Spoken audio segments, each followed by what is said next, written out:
সাভারের চাকুলিয়ায় চাঞ্চল্যকর শামীম হত্যা মামলায় ৫ লাখ টাকায় আপোষ মীমাংসার গুঞ্জন।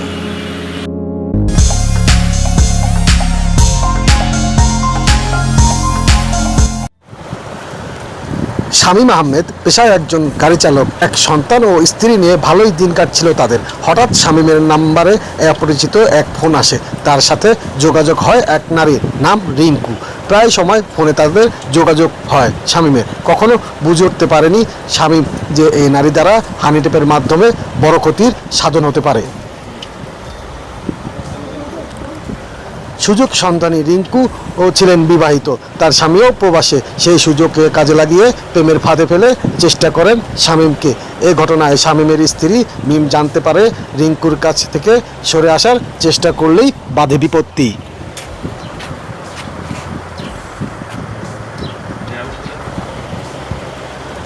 তখনই বের হয়ে আসে নারীর আসল রূপ। নানাভাবে শামীমকে হুমকি ধামকি ও মামলার ভয় দেখানো হয়। চাওয়া হয় মোটা অঙ্কের টাকা, না দিলেই দেখানো হয় সালিসের মাধ্যমে বিচারের ভয়। এতে শামীম মানসিকভাবে ভেঙে পড়ে।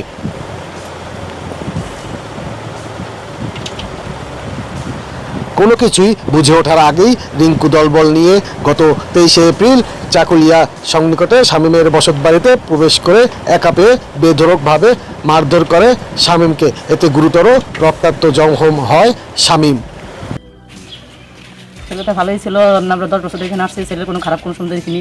এখন হঠাৎ করে মেয়েটার সাথে একটা সম্পর্ক হওয়ার জন্য নিকেলের মেয়েটা আমি দেখিনি। মেয়েটা তো বলেছে, আমি যে মানুষ আসছিল ওগুলো দেখছিলাম।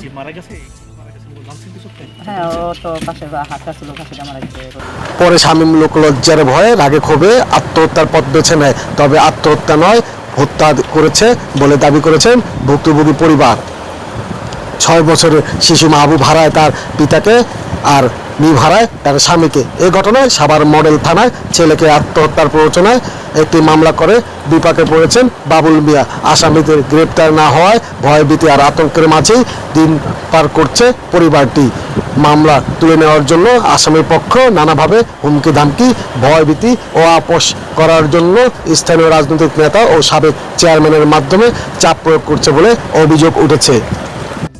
আমাদের যে গাড়ির ড্রাইভার ছিল, ওরে অনেক মারধর করছে, ওর গলায় টিপ দিয়া ধরছে, ওরে অনেক কিছু করছে গাড়িটা তুলে নেওয়ার জন্য। তারপরে আমার ভাইও অনেক চেষ্টা করছে এইভাবে করার জন্য।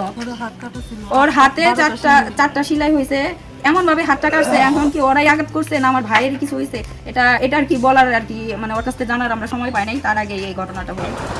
এই ঘটনায় সাভার মডেল থানায় মামলা করা হয়। মামলায় ৭ জনের নাম উল্লেখ করা হয়। তারা হলেন রিঙ্কু, তাহের, রাজীব, রোমান, ফরহাদ, ফারদিন ও হান্নান।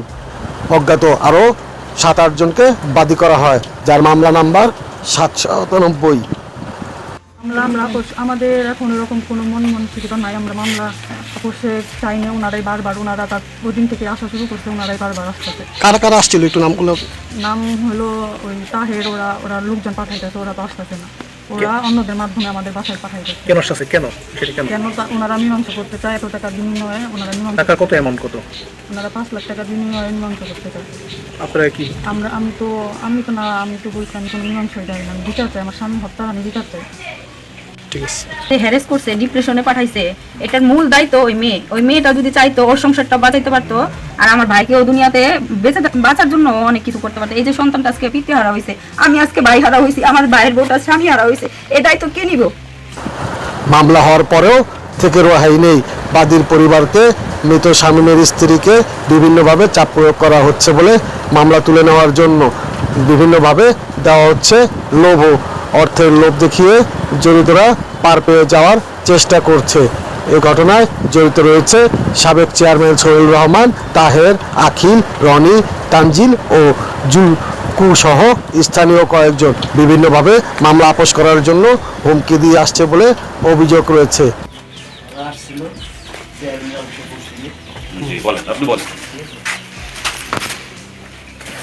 আমার নাতিটা তো ছোট,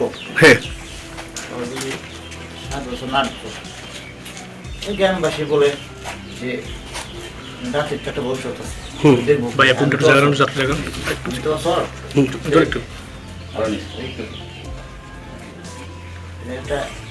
গ্রামবাসী সবাই মিলে একটা পয়সা একটা মীমাংসা করি।